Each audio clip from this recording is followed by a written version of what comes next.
பெட்டி கேஸ் யார் இந்த பொண்ணு? இவதா நம்ம ஜெய தேடிட்டு இருந்தால, நெத்தில பிளஸ் போட்டு பண்ணு.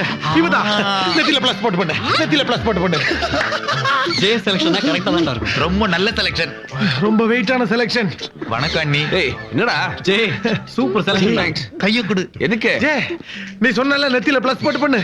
இவதா பாரு நெத்தில பிளஸ், கை கொடு. நெத்தில பிளஸ் போட்டு எல்லா பொண்ணும் நான் தேடுற பொண்ணா? அப்போ இந்த பொண்ணு வணக்கம். அப்போ 50 ரூபா ரிபன் புல்லா வாயில வச்சுட்டானே. ஐயோ மன்னிச்சிடுமா. மப்டில டியூட்டி பாத்துக்கிட்டு இருந்த இன்ஸ்பெக்டர் கட்டி பிடிச்சு தூக்கிட்டு வர.